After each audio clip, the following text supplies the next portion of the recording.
नमस्कार, मैं सुनील छैला बिहारी आपको प्रणाम करता हूं। और जैसा कि आपको जानकारी होगी कि काराकाट से पवन सिंह साहब ने अपनी मम्मी का भी नामांकन करवाया है। अब कुछ लोग ये भी समझ रहे हैं क्या कि मम्मी भी उनकी लड़ेगी और पवन सिंह भी लड़ेंगे क्या? नहीं, दरअसल बात यह नहीं है। दरअसल बात यह है कि अभी वो, चूंकि उनको डर है कि कहीं बीजेपी जिस हिसाब से या एनडीए जब से पवन सिंह ने नॉमिनेशन किया है तो एनडीए में जो घबराहट है उसको लेके कहीं कोई ऐसी बात ना हो जाए, कुछ ऐसी बात ना हो जाए जिसकी वजह से पवन सिंह का नॉमिनेशन या नामांकन रद्द कर दिया जाए। अगर इस स्थिति में बात पहुंची, नामांकन रद्द करने की स्थिति आई, तो इसके लिए सेफ साइड के लिए उन्होंने मम्मी का नॉमिनेशन करवा दिया है कि अगर पवन सिंह का नॉमिनेशन रद्द भी हो जाए तो मम्मी उस स्थान पर लड़ें। इसका मतलब कि पवन सिंह ने एकदम पूरी तरह से माइंड मेकअप कर लिया है कि किसी भी हाल से मुझे लड़ना है, मतलब फील्ड छोड़ के नहीं भागना है। और पवन सिंह साहब के काराकाट से आने से बहुत सारी ऐसी बातें हो रही, इक्वेशन जो है ना वो बहुत ज़्यादा बिगड़ रहा है और नए नए इक्वेशन बन रहे हैं। वो इसलिए कि अभी पवन सिंह के यहाँ आने के बाद वहाँ के जो जितने भी राजपूत वोटर हैं, वो तो स्वाभाविक है, बिहार में जात पात का तो बोलबाला रहता ही है।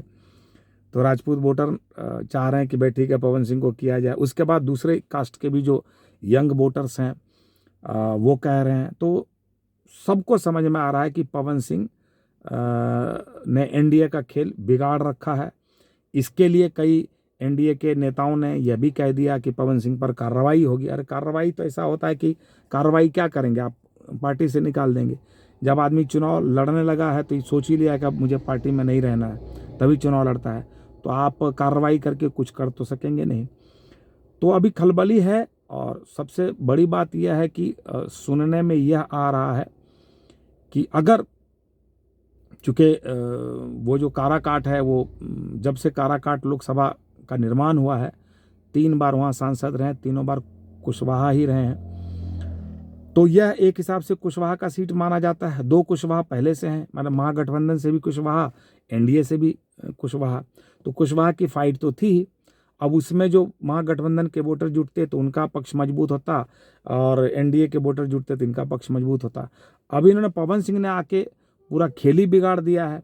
मान लीजिए अभी राजपूत एक मत होकर कह रहे हैं कि मैं इनको वोट पवन सिंह को दूंगा, और यंग वोटर्स जो हैं वो किसी भी कास्ट के हैं तो वो कह रहे हैं मैं पवन सिंह को दूंगा। तो इक्वेशन बिल्कुल गड़बड़ा रहा।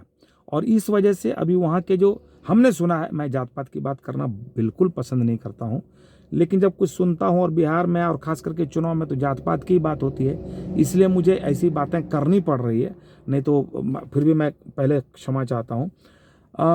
वहाँ सुन रहे हैं कि कुशवाहा वोटर बहुत नाराज़ हैं इस बात से कि अगर राजपूत यहाँ वोट नहीं देंगे तो उपेंद्र कुशवाहा हार जाएंगे, तो एक हमारा जो कुशवाहा का सीट है वो हमारे हाथ से निकल जाएगा। तो फिर दूसरी जगहों पर भी कुशवाहा एनडीए को वोट नहीं करेंगे। अब इस हिसाब से एनडीए का खेल बिगड़ रहा है। जैसे कि बक्सर या आरा, ये सब में सुनते हैं कुशवाहा वोटर अच्छे हैं, और ये सब अगर यहाँ पर राजपूत वोटर पवन सिंह को वोट देंगे तो फिर यहाँ से कुशवाहा वोटर बिदक के दूसरी जगहों पर भी अब एनडीए को वोट नहीं करेंगे। तो पवन सिंह ने आके, ये तो खैर पहले से भी शक था ही, क्योंकि इस बात का आभास विनय बिहारी साहब ने दे दिया था कि अगर पवन सिंह चुनाव में आते हैं निर्दलीय तो स्वाभाविक है कि किनका खेल खराब करेंगे। और जबकि वो ये भी कहते हैं कि मैं मोदी जी का हनुमान हूँ या मोदी जी का सिपाही हूँ या मोदी जी की को सपोर्ट करता हूँ, मोदी जी की कद्र करता हूँ और उनको सपोर्ट करता हूँ। लेकिन यह सपोर्ट की बात तो रही नहीं, यहाँ तो वोट बिगाड़ने की बात होगी, खेल खराब करने की बात होगी। तो अभी ये तमाम बातों को देखते हुए अभी एनडीए क्या चाल चलती है, एनडीए क्या करेगी, कहीं पवन सिंह का नाम रद्द करवा देगी कुछ ना कुछ बहाना करके या क्या करके, तो इस चीज़ को पवन सिंह समझ रहे हैं, इसलिए इन्होंने अपनी मम्मी का भी नामांकन करवा दिया है। तो पवन सिंह, जिसको लोग या कभी कभी हम लोग भी समझते थे क्योंकि पवन सिंह बहुत पढ़े लिखे नहीं हैं, तो पवन सिंह पढ़े लिखे नहीं है लेकिन दिमाग है, यह लोग मानने लगे हैं कि पवन सिंह को बहुत हल्के में नहीं लिया जाए। पवन सिंह हर चाल ऐसी चल रहे हैं जैसे एक मैच्योर्ड पॉलिटिशियन एक मैच्योर पॉलिटिशियन जिस तरह से चाल चलते हैं, परिपक्व राजनीतिज्ञ जिस तरह की चाल चलते हैं उस तरह की चाल पवन सिंह चल रहे हैं। इसलिए पवन सिंह को हल्के में नहीं लिया जाए।